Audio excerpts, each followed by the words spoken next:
The tension in the luxury dealership was palpable as Amelia stood there, eyes wide with embarrassment. The salesman's voice echoed across the showroom. "No money, no test drive," he declared loudly. His words were sharp, and every head in the showroom turned to stare at her. Amelia's face flushed, her posture stiffening in a mixture of surprise and discomfort. She was standing there, dressed in simple, unassuming clothes, nothing that suggested she had any money, nothing that would give her the air of someone who could afford to purchase a luxury car. But little did they know, Amelia was not just anyone. She was about to reveal a truth that would make their jaws drop. The salesman, Gregory, gave her a dismissive look, as if calculating her worth based on her outfit, her demeanor, and the simplicity of her appearance. But that would be his biggest mistake. Amelia Richardson wasn't some random woman off the street. She wasn't just any customer. She was the wife of the very man who had just acquired the North Lake luxury auto dealership chain, and she was determined to test how her husband's new business operated behind closed doors. She glanced around, the room full of perfectly dressed salespeople in sharp suits, all of them whispering behind their fake smiles. The smell of fresh leather mingled with the scent of ambition and pride, filling the showroom with an almost suffocating sense of competition and superficial politeness. But Amelia wasn't fooled by the shiny exterior of the business. She'd spent years working in customer service, climbing the corporate ladder from cashier to regional manager. She knew how businesses worked, how they treated people, how they tried to maintain an image. But most importantly, she knew what it was like to be underestimated. "Is there a problem here?" one of the salespeople whispered, as if Amelia's presence wasn't even worthy of their attention. Amelia smiled to herself. Today she was going to give them a lesson in respect and professionalism. "Just browsing," Amelia replied, her voice calm and collected, though inside her blood was beginning to boil. She was no stranger to this kind of condescension, the kind that assumed because of her simple outfit. No flashy jewelry, no designer bag. She couldn't possibly afford a high-end car. But she wasn't there for a car, not really. She was there to see how the salespeople treated a regular customer. Gregory, the salesman, eyed her from head to toe. He noticed the lack of visible wealth and immediately assumed that she couldn't be a serious buyer. He extended his hand, shaking hers with a lack of interest. "Gregory Norton," he said, his voice dripping with false politeness. "This is our Balaza GT, quite an exclusive vehicle." Amelia could sense the judgment in his tone, the way he didn't believe she belonged in this world. She ignored his thinly veiled dismissal and smiled. "It's beautiful," she said, extending her hand and giving it a firm shake. "I'd like to know more about its features and possibly arrange a test drive." Gregory's smile tightened. "Of course," he said, but his voice faltered for a moment, as if he were recalculating his approach. "Though I should mention that the Balaza starts at $115,000. Perhaps I could show you something more practical." Amelia didn't flinch. She had dealt with this kind of subtle condescension before. People like Gregory, and the others who had come before him, often judged her based on her appearance. They didn't know who she was, what she was capable of, or who her husband was. "This is exactly what I'm looking for," Amelia replied, her tone unwavering. Gregory's demeanor shifted slightly, but not enough to hide his skepticism. "Very well," he said, his voice dripping with thinly veiled disdain. "The Balaza GT features a turbocharged V8 engine, premium leather interior, and advanced driver assistance technology." His words were perfunctory, not the kind of enthusiastic pitch one would expect for such a high-end vehicle.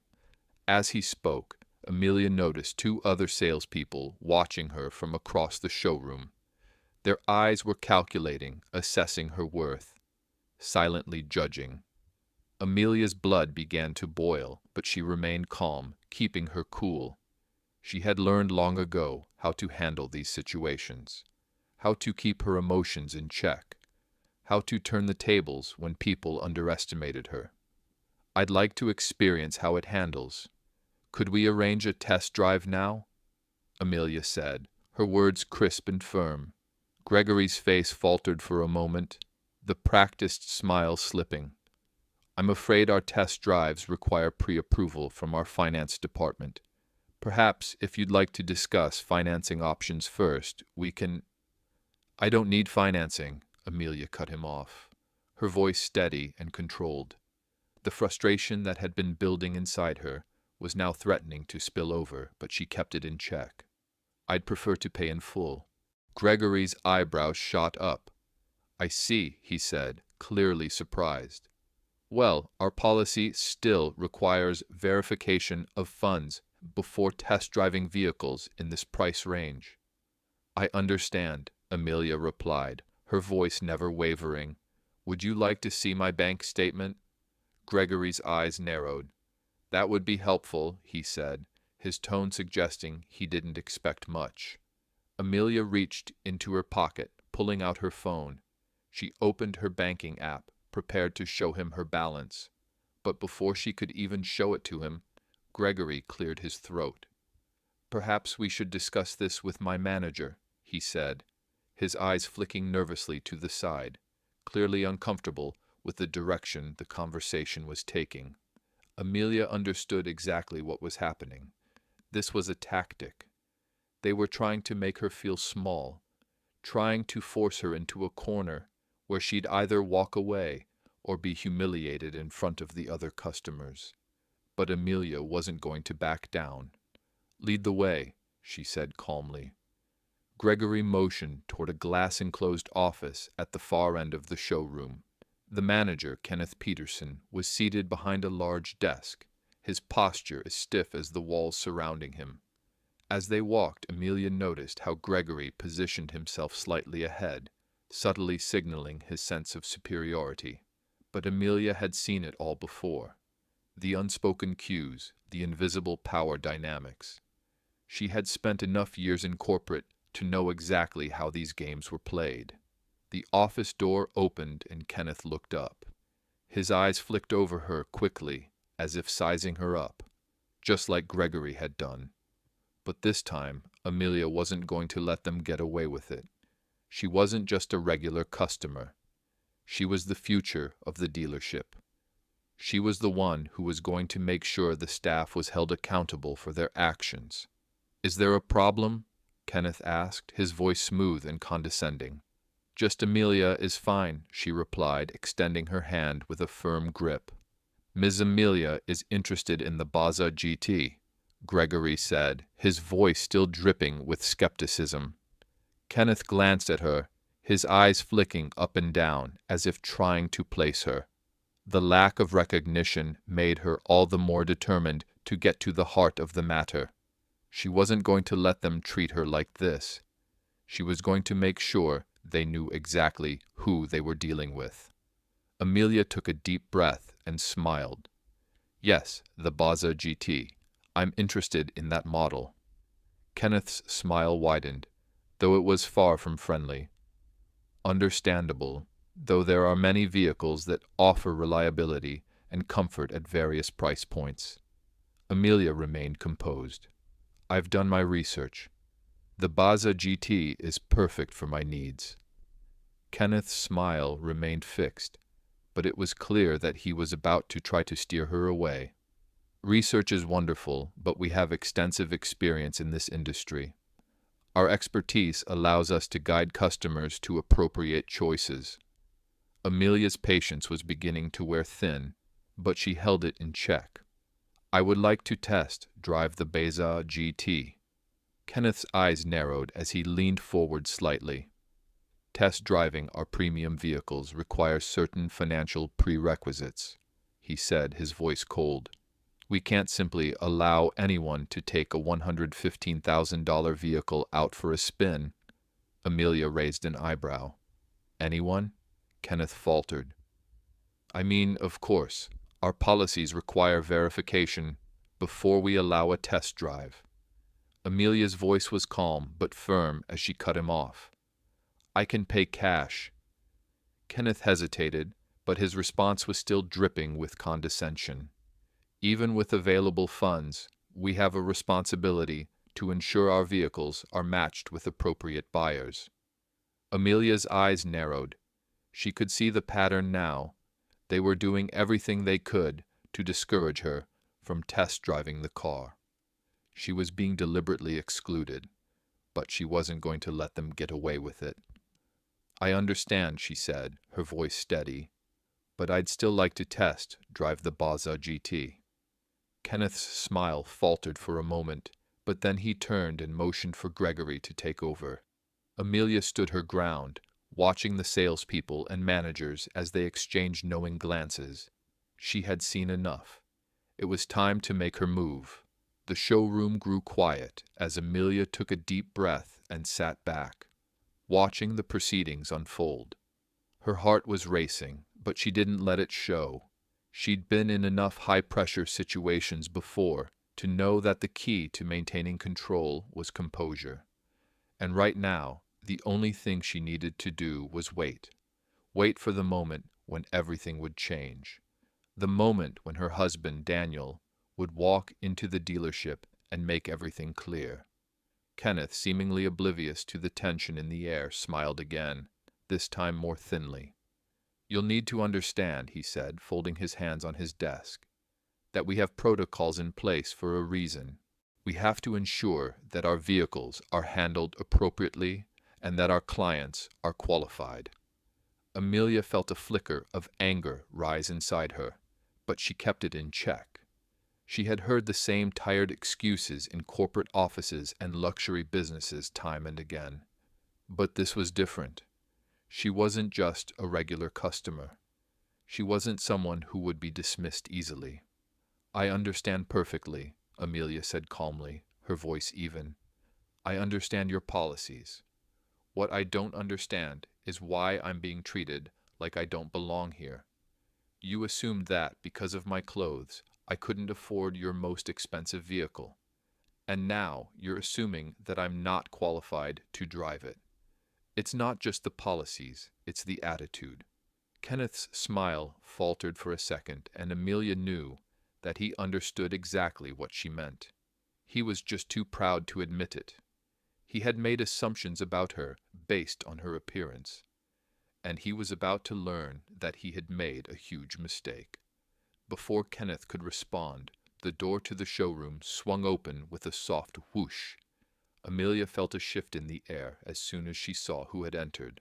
It was Daniel, her husband, the man who had just acquired the dealership, the same man who owned half of the business in this room, though none of them knew it yet. Daniel stepped into the showroom with quiet confidence, dressed in a tailored charcoal suit that seemed to fit him perfectly. At 6 feet 1 inch, with salt and pepper hair and an aura of experience, Daniel didn't need to raise his voice to command attention. It was in the way he carried himself, the steady pace of his footsteps, the way his eyes scanned the room as if everything belonged to him. Amelia watched as he walked through the showroom, his gaze never faltering, never showing the slightest hint of hesitation.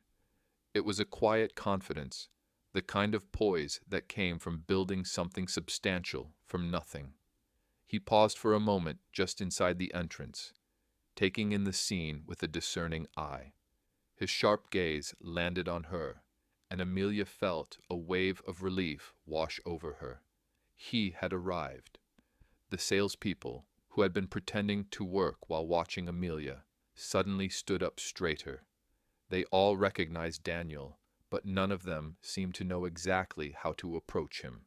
Gregory, who had been dismissing Amelia moments earlier, was the first to hurry over, his smile instantly transforming into one of eager professionalism. "Good afternoon, sir," Gregory said, practically bowing as he addressed Daniel. "Welcome to North Lake Luxury Auto. How may I assist you today?" Daniel turned his gaze toward Gregory, but his eyes were scanning the showroom, his body language cool and collected. There was no rush, no urgency in his steps. He wasn't in any hurry to make a decision. This wasn't about him, it was about the way the dealership treated people. Amelia sat back in her seat, watching everything unfold with a calm, almost detached interest. She was now the quiet observer, the one who had seen firsthand how poorly the dealership treated regular customers, especially those who didn't fit the mold of a wealthy, high-profile buyer. But now the game was about to change. "I'm interested in your premium line," Daniel said, his voice steady but firm. He looked at Gregory, who had been all smiles just moments ago, specifically the Balaza GT. Gregory's eyes widened, and Amelia could see the instant shift in his demeanor. The eager smile he had worn earlier was replaced by something else entirely, something more cautious, more calculated. He nodded enthusiastically. "An excellent choice, sir," Gregory said, clearly relieved to be dealing with someone he assumed to be a serious buyer. "The Balaza is one of our most prestigious vehicles. Would you like to see the available models?" Daniel glanced over at Amelia, who was still seated in the lounge, watching with interest. He smiled subtly, as though acknowledging her quiet triumph. "Actually," Daniel said, his voice casual but direct, "I understand you have a black model on the floor. I'd like to take a closer look at that one." Gregory's smile returned, but it was different now. He was practically beaming with excitement. He led Daniel to the black Balaza GT, walking beside him with an air of heightened attentiveness, clearly eager to make the sale. Kenneth, sensing the opportunity for a big sale, walked over to greet Daniel. His handshake was brief, but Amelia could tell that Kenneth was doing his best to hide his nervousness. "Kenneth Peterson, sales manager. It's a pleasure to meet you, Mr. Richardson," he said, his voice slick with charm. Daniel smiled politely, but said nothing about the lack of recognition. He simply shook Kenneth's hand firmly, as if letting him know that he wasn't impressed by the man's warm greeting. "Daniel Richardson," he said, his name carrying weight in the room. Kenneth, though clearly surprised by the lack of reaction, nodded eagerly. "Mr. Richardson, welcome to North Lake.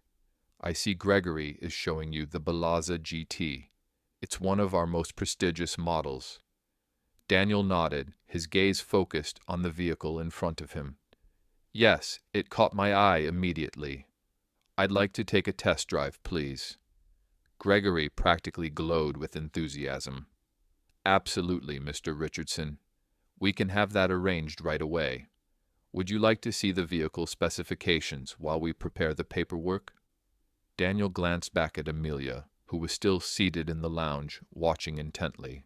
He didn't hesitate. "Actually, I'd like to invite my wife to join us. She's been waiting to see this model as well." The room seemed to freeze.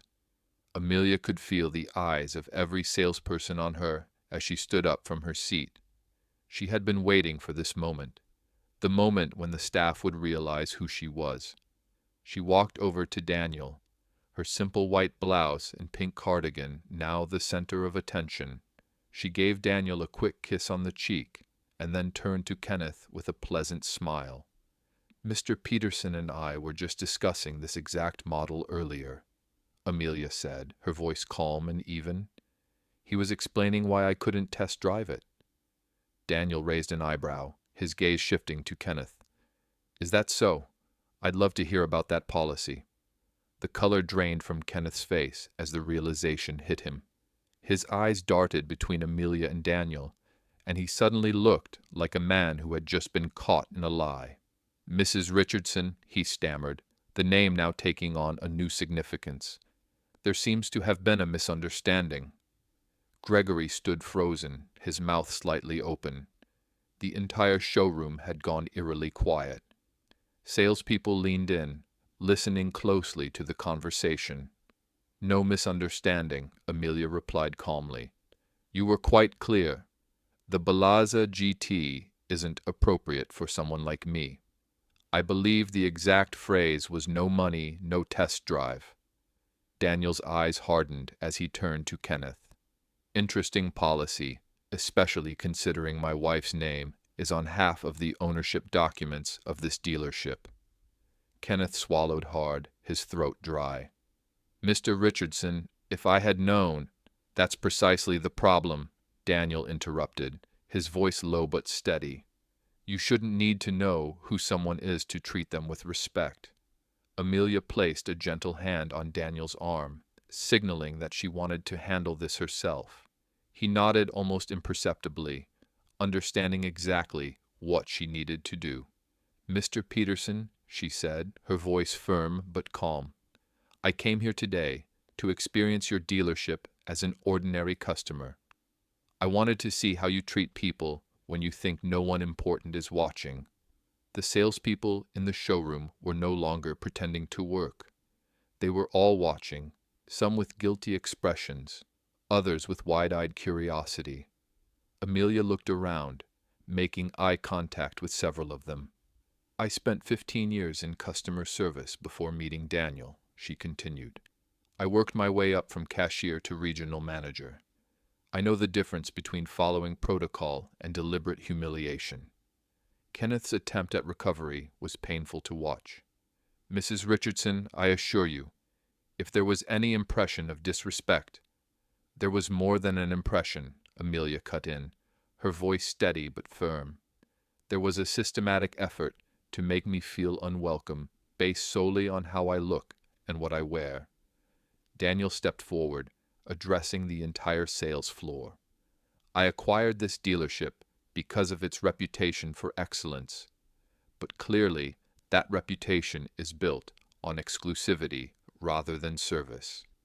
The room was silent as Daniel's words hung in the air, heavy with the weight of the truth.